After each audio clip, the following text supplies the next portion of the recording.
হঠাৎ করেই পরিবর্তন হলো ঘূর্ণিঝড় শক্তির। শীতের মধ্যেই একবার ভয়ঙ্কর ঝড়ের মুখে পড়তে চলেছে গোটা রাজ্য। বন্ধুরা, এই মুহূর্তে আপনারা সরাসরি লাইভ দেখতে পাচ্ছেন আমাদের বঙ্গোপসাগরে।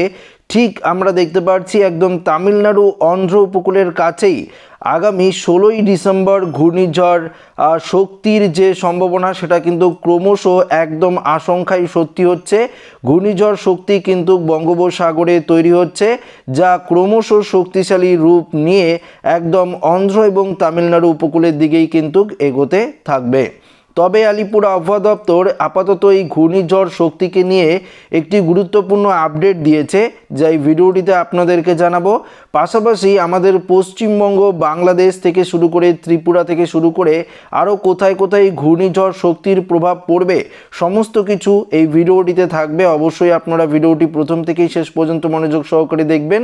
পাশাপাশি এই আপডেটে আমরা জেনে নেব জাঁকিয়ে শীত ঠিক কবে থেকে পড়তে চলেছে আমাদের পশ্চিমবঙ্গ, বাংলাদেশ, ত্রিপুরা, এদিকে অসম থেকে শুরু করে উত্তরবঙ্গ, এদিকে দেখব আমরা পাশাপাশি ওড়িশায় কবে থেকে জাঁকিয়ে শীত পড়তে চলেছে। তো সমস্ত কিছু আপডেট আমরা এই ভিডিওটিতে একদম এক এক করে আপনাদেরকে জানিয়ে দেব। তো অবশ্যই ভিডিওটিতে আপনারা প্রথম থেকেই শেষ পর্যন্ত সঙ্গে থাকবেন এবং নতুন হয়ে থাকলে চ্যানেলটিকে সাবস্ক্রাইব করবেন এবং পাশের দেওয়া বেল আইকনটিকেও প্রেস করবেন এই ধরনের লেটেস্ট ভিডিওর আপডেটগুলো সর্বপ্রথম সবার আগে পাওয়ার জন্য। তো বন্ধুরা, প্রথমত আমরা দেখব যে ঘূর্ণিঝড় শক্তি ঠিক কতটা শক্তিশালী রূপ নিয়ে এগোবে এবং কবে থেকে এই ঘূর্ণিঝড় শক্তির যে সৃষ্টি সেটা কবে থেকে তৈরি হবে সেই আপডেটে আমরা প্রথমত দেখে নেব। তারপর আমরা দেখে নেব যে জাঁকিয়ে শীত ঠিক কবে থেকে পশ্চিমবঙ্গে পড়তে চলেছে। তো আমরা দেখতে পাচ্ছি এদিকে দক্ষিণ চীন সাগর থেকে একটা বায়ুর ঝাপটা ক্রমশ এই পথে এগিয়ে আসবে 14 তারিখ নাগাদ, অর্থাৎ 14ই ডিসেম্বর শনিবার দিনে আমরা দেখতে পারবো একটি ঘূর্ণাবর্ত আমাদের বঙ্গোপসাগরে কিন্তু দানা বাঁধবে। সেই ঘূর্ণাবর্তটি তৈরি হবে দক্ষিণ চীন সাগর থেকে। দেখতে পাচ্ছেন এদিকে তাইওয়ান থেকে শুরু করে ভিয়েতনাম, এই পোর্শনটাতে দেখতে পাচ্ছেন যে এই ঘূর্ণাবর্তটা তৈরি হওয়ার সম্ভাবনা বায়ুর চাপের প্রভাবে। তারপর আস্তে আস্তে আমরা এখানে প্লে করলে দেখতে পারবেন যে এই বায়ুর চাপ আস্তে আস্তে আরও তার শক্তিশালী রূপ নেবে এবং নিয়ে ক্রমশ আমরা দেখতে পারবো যে বঙ্গোপসাগরে বান্দাজ এবং পোর্ট ব্লেয়ার এই জায়গাতেই আমরা দেখতে পারবো যে ঘূর্ণাবর্তটি কিন্তু আস্তে আস্তে 15 তারিখ নাগাদ একটি নিম্নচাপে পরিণত হওয়ার সম্ভাবনা রয়েছে। তখন আমরা দেখতে পারবো এই নিম্নচাপের প্রভাবে আন্দামান নিকোবর যে দ্বীপপুঞ্জ রয়েছে, এখানে আমি আবার আপনাদেরকে দেখাচ্ছি বৃষ্টি বজ্রমুট করে, আন্দামান নিকোবর দ্বীপপুঞ্জে ভারী লেভেলের বৃষ্টিপাতের সম্ভাবনা কিন্তু থাকছে। পোর্ট ব্লেয়ার, এই যে আন্দামান নিকোবর দ্বীপপুঞ্জ রয়েছে, দেখতে পাচ্ছেন যে রংঘাট থেকে শুরু করে এদিকে দেখতে পাচ্ছেন যে দিলীপপুর থেকে শুরু করে এদিকে এই জায়গাতে আমরা প্রচুর পরিমাণে ভারী লেভেলের বৃষ্টি লক্ষ্য করতে পারবো, ধরুন ওই 14 থেকে 15 তারিখ নাগাদ। তারপর আবার প্লে করি, দেখি কোন দিকে যায় এই ঘূর্ণিঝড় শক্তি এবং ঠিক কতটা শক্তিশালী রূপ নেয়। আবার বায়ুর মুডে গিয়ে আমরা যদি দেখি দেখতে পাচ্ছি 15 তারিখের পর 15 তারিখ দুপুর দিকে এটা মোটামুটি আরও কিছুটা শক্তিশালী রূপ ধারণ করে ফেলবে। তারপর বিকেল দিকে এটা ক্রমশ উত্তর পশ্চিম দিকে অগ্রসর হবে। এই সাইড এইখানে ছিল, দেখতে পাচ্ছেন আস্তে আস্তে এই যে উত্তর এবং পশ্চিম দিকে কিন্তু অগ্রসর হচ্ছে হয়ে এটা দেখতে পাচ্ছি আমরা ক্রমশ 16 তারিখ নাগাদ একদম তামিলনাড়ু যে উপকূল রয়েছে এই উপকূল বরাবর কিন্তু এগিয়ে আসবে। তখন আমরা দেখতে পারবো যে 16 তারিখ থেকেই মোটামুটি বৃষ্টি বজ্রমুডে আবারও গিয়ে দেখি 16 তারিখ থেকেই মোটামুটি যে বৃষ্টিপাতের যে সম্ভাবনা সেটা কিন্তু আমরা দেখতে পারবো যে দক্ষিণ ভারত অর্থাৎ তামিলনাড়ু দিকে কিন্তু 16 তারিখেই বৃষ্টিপাতের যে সম্ভাবনা সেটা কিন্তু প্রচুর পরিমাণে তৈরি হবে।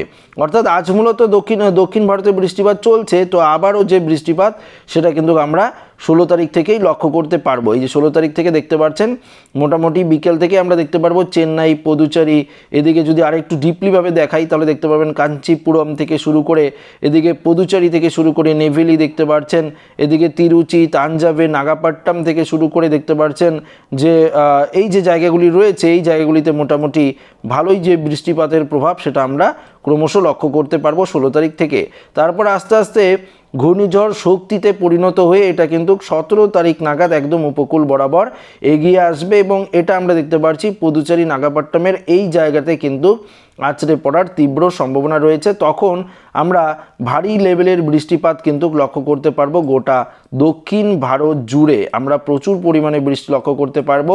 অন্ধ্রপ্রদেশেও বৃষ্টি কিন্তু আমরা ভালোই পরিমাণে লক্ষ্য করতে পারবো ঘূর্ণিঝড় শক্তির প্রভাবে। ঘূর্ণিঝড় ফ্রেঞ্জালও ঠিক একই জায়গায় আছড়ে পড়েছিল, অর্থাৎ একটু আমরা যদি দেখি একটু উত্তর দিকে, অর্থাৎ ঘূর্ণিঝড় শক্তি থেকে আরেকটু উত্তর দিকে কিন্তু এই ঘূর্ণিঝড় ফ্রেঞ্জাল আছড়ে পড়েছিল। তবে আমরা দেখে নেব যে আজ, অর্থাৎ আজকের এই মুহূর্তের আবহাওয়ার গুরুত্বপূর্ণ আপডেট। আজ 11ই ডিসেম্বর বুধবার। আজও আমরা দেখতে পাচ্ছি আমাদের বঙ্গোপসাগরে একটি নিম্নচাপের মতন পরিস্থিতি তৈরি হচ্ছে, ঘূর্ণাবর্তের মতন পরিস্থিতি। এর জেরে আমরা কিন্তু আজও মোটামুটি দক্ষিণ ভারতে ভালোই বৃষ্টিপাত লক্ষ্য করতে পারছি। এবার চলে আসি পশ্চিমবঙ্গের দিকে। পশ্চিমবঙ্গ, বাংলাদেশ, ত্রিপুরার আপডেটে আপনাদেরকে জানিয়ে দিচ্ছি। এই মুহূর্তে পশ্চিমবঙ্গের দিকে যদি আপনারা নজর দেন, আবারও আপনাদেরকে একদম সরাসরি উপগ্রহ চিত্র থেকে দেখাচ্ছি।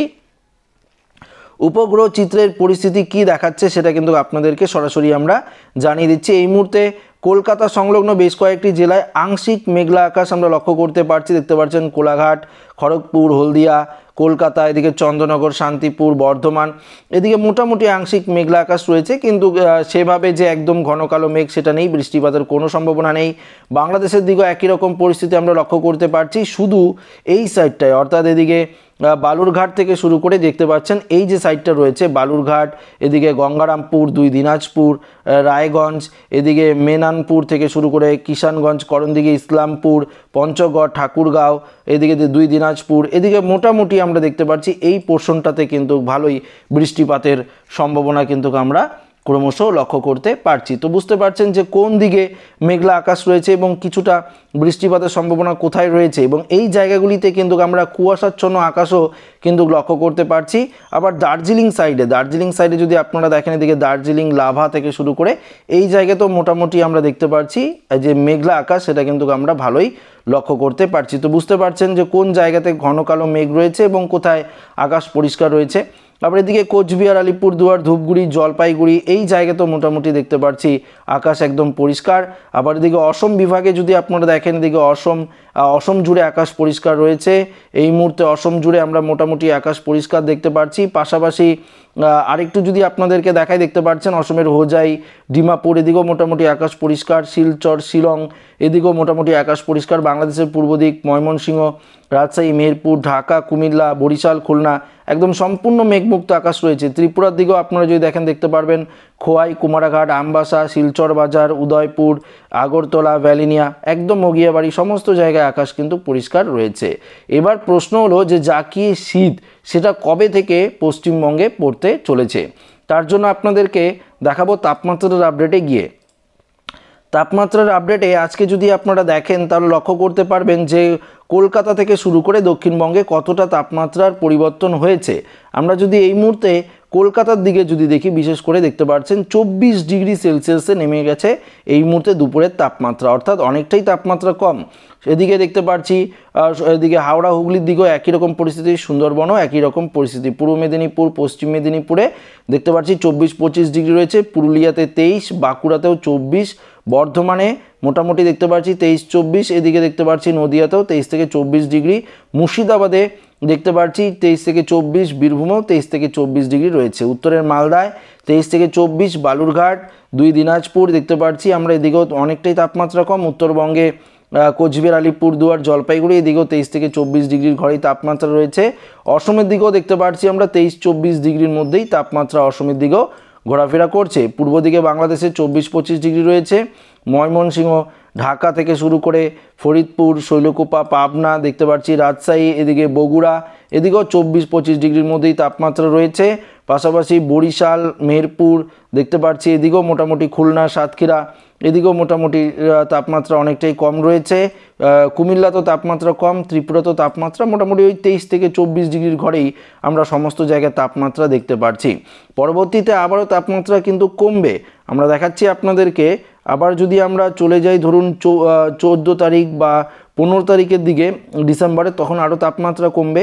আরও যদি লাস্ট আপডেট অনুযায়ী আপনাদেরকে দেখাই যে একদম 20 তারিখ, ডিসেম্বরের 20 তারিখেও তাপমাত্রা কিন্তু এক ধাক্কায় আরও কিন্তু নিম্নমুখী হওয়ার সম্ভাবনা রয়েছে।